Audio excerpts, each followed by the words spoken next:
You are still watching Ways Now. Go for a Ride Day encourages you to get out into the world. Hop on your bike, into your car, or simply get your walking boots out of your storage and go on a trip. Don't worry too much about where you are going. Just enjoy the journey. Now, what's with all the cell phones and emails constantly intruding on our lives? We can all agree that everyone needs some time to just get away from it all and feel free every now and then. And what better way to do that than to just go for a ride?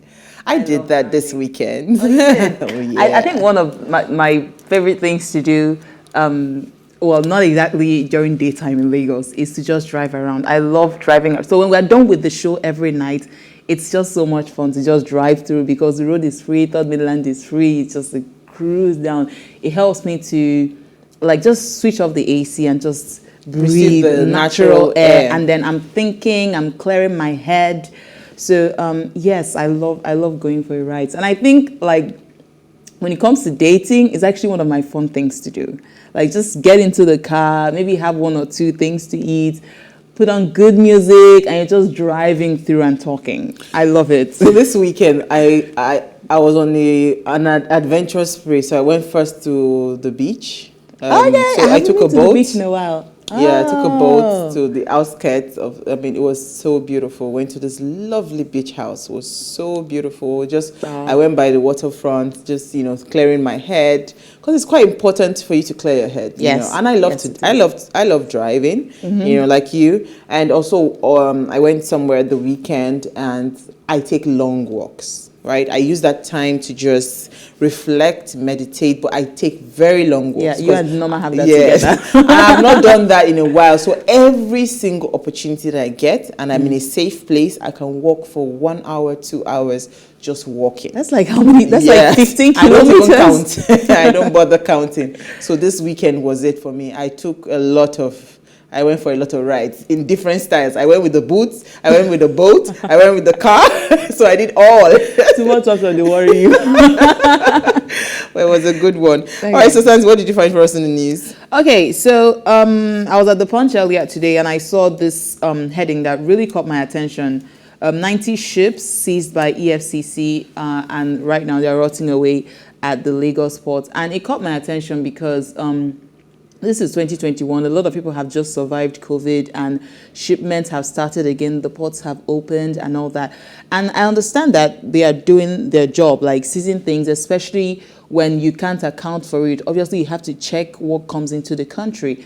So whether it's temporarily seized or permanently seized, you have a right to your job. However, my challenge is with the fact that in the story, it was reported that the Nigerian Navy doesn't have enough budget allocation to take care of those seized goods. So at the end of the day, vessels that are still under investigation are sinking, a lot of them, and the worst hit is Lagos ports. So these vessels are sinking. So what if at the end of the day you realize that, okay, this vessel is cleared out, so what happens to it? I know people should have insurance, but then everybody, I don't think everything in those vessels are insured. So you just don't take people's goods for granted because you're insuring them. Even if you realize at the end of the day that it's not needed or they can't really account for it, the federal government can do something with it, just like what customs does with the car. They sell it for lower prices. Exactly, auction them. So we don't have any reason why these goods should be perishing at the port. I think it's sad. I didn't like that. But did they state the kinds of things that they seized, though? No, they didn't point it out. They just said vessels. So these vessels, if they have perishable goods, clothes are perishable. Food stuff is perishable. So exactly. So the vessels even luxury bags, shoes, exactly. Whatever it is. So when they've been sunk in water for months, you can seize houses. That's okay. Houses are, no matter when, if it's cleared or if it's not cleared, it's still an asset. But these perishable goods, if you sink a cloth inside, no matter how expensive or how long-lasting the fabric is, eventually it's going to get slippery, and then all the seaweed and all that is going to grow on it. So it's lack of care, and I think it's disrespectful to the people who invested money to get those vessels. No matter the kind of investigation you're doing, you should take care of people's property, right? I'm just wondering, though. I'm just wondering why they would go to that extent, you know. But then again, it's Nigeria. So my story is quite interesting. Finally, federal government has spoken about the judicial panel report. Okay. And it says the errors of EndSARS report that affected the federal government will be addressed. This was said by the senior special advisor to the president on media and publicity, Femi Adesina. He said that the government will only address the areas of the EndSARS protest that report that concerned them as federal government. Wow. Wow. Okay. That's quite interesting. So everybody now is saying, go and face your lane. I am facing my lane. You face your lane. So, so according to the report, you know, this judicial panel had released this report on the 15th of November. Well, we have been waiting because everybody had been waiting for what's his name was going to say. Our Minister for Information, but he has not said a word since that time. So now, hearing this, I thought, okay, finally somebody's breaking the silence to talk about it. And but just, yeah, go ahead. It's nothing we expected to hear. Like, what do you mean? The whole case is the whole case. There is as far as I'm concerned, everything Nigeria concerns the federal government. Everything Nigeria. So you can't separate and say... I guess we disagree with you on that. Okay. You know, I mean, we had an interesting conversation. I think it was yesterday night or this morning. I can't remember when he was talking about, you know, the first point of call, for instance, for the EndSARS protest would have been the local government chairman in charge of Etiosa before you even move on to the government, because nothing should happen within your jurisdiction without your permission. Okay, valid view. So, valid I mean, view. he would disagree with you on that. But I just wanted to also draw our attention to some messages going around by a senior advocate of Nigeria, the son, one of the members of the panel. I think his name is Ebun Olu Adeboruwa. Is a senior advocate of Nigeria. He says, I'll just quickly read through the statement that was shared. It says, I have not committed any crime beyond joining other eminent Nigerians with unblemished integrity to accept the nomination of government on behalf of my constituency, the Nigerian Bar Association, and the civil society, and indeed the masses of our people for a national assignment.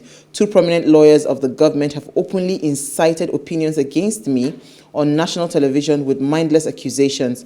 I have, however, refused to be intimidated or bend to the tactics of government to be silent. I urge the good people of Nigeria, my professional colleague in Nigerian Bar Association, my comrades in civil rights movement, and the people of Nigeria to hold government responsible should anything happen to me.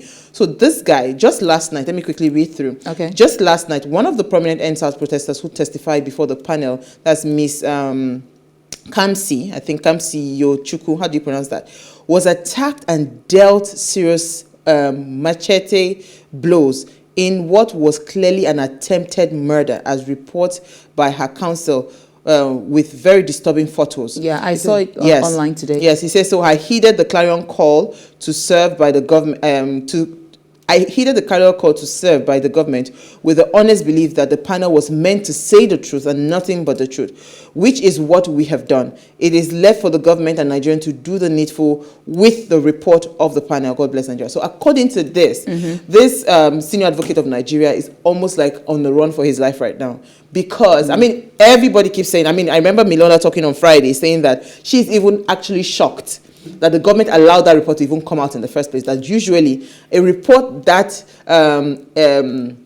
what's the word? Expository. No, not expository. Indicting. Okay. A report that indicting should not have even normally. That's the normal thing. They would have just silenced it. For the report to even come out, that she's even shocked that the report even came out. So now people are accusations and counter accusations of life threat. But I need to speak to the government. It is so for me.